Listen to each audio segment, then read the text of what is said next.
These days, it's hard to not get mixed up in a hectic lifestyle. Accomplishment seems to fill a void. Striving for something makes us feel like there's meaning. But at what point is it too much? Too much accomplishment makes us goal monsters. Our ambition is skyrocketed. We want a better career, a better body, and a fun lifestyle. But I'm not sure better is better. There's something to this word called surrender. And I think life is a constant balancing of ambition and surrender. Becoming versus being. How can I set goals for myself but not let them consume me? This video doesn't have 3 bullet points that you can implement to find balance in your life right now.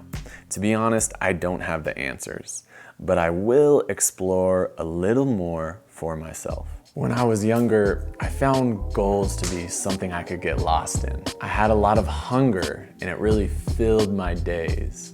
Success is somewhat of a drug that you keep coming back for. Each day you have this renewed spirit and your only goal is to try to summit that mountain. I worked long hours on strength side. I trained my body for long hours to reach specific goals. Ambition turned out to be not so much of a problem for me. A new day, a fresh cup of coffee, and a pile of work to tackle just to move myself an inch forward. I loved it, as many of us do, until I realized I was hiding. I was using all these goals to escape my reality. I was scooting around my relationships with myself and others close to me to work hard at something outside of myself. I got mad respect for this Josh because he worked hard and built some cool things, but it's easy to see how much I was avoiding my emotions back then. Why are we drawn to become popular, to impress others, to do some crazy feat of endurance or go on an epic trip? Could it be that sometimes we're just running from something? That hits right on the head for me. But after accomplishing some of my goals, after attaining a bit of success in some things that I had been running towards for a long time, it felt empty. And that's because I now understand that nothing outside of me can validate me. Only I can do that. That's romantic to say. It's easy to understand intellectually, but to actually feel it, it takes some work and vulnerability to fully understand it.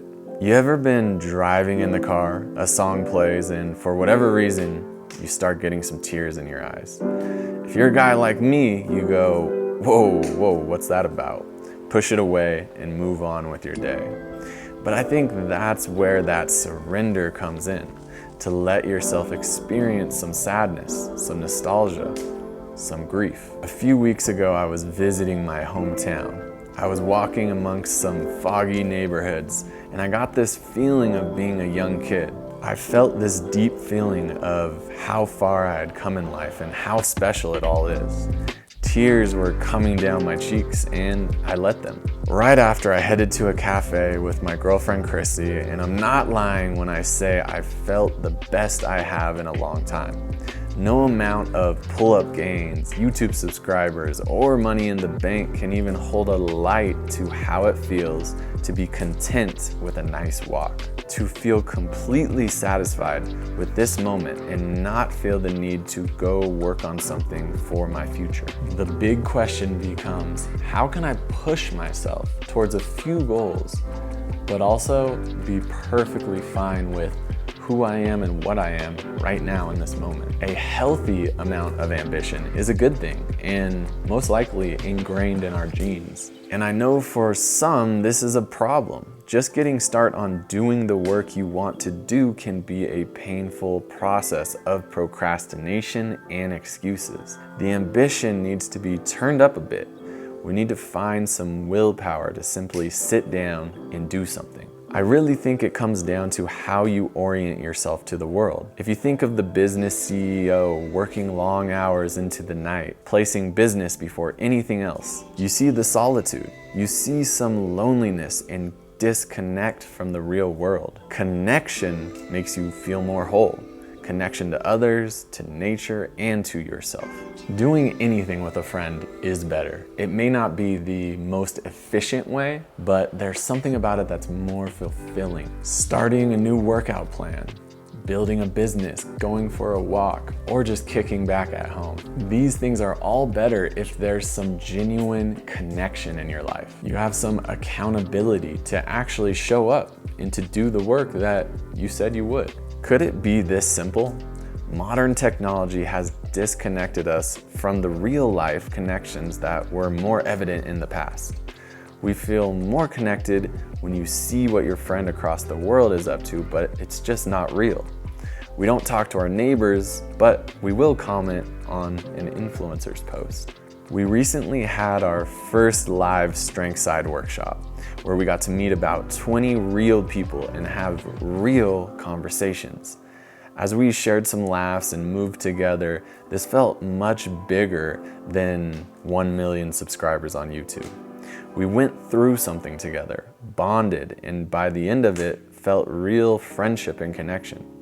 It's really something that's been missing for me. When I think of myself working hard, sacrificing for many years, I was on an island, thinking success will solve something. There's always this mirage of the future when you can finally relax and enjoy the fruits of your labor. When you're finally happy, why not enjoy right now? It will always be an act of finding balance, this being versus becoming.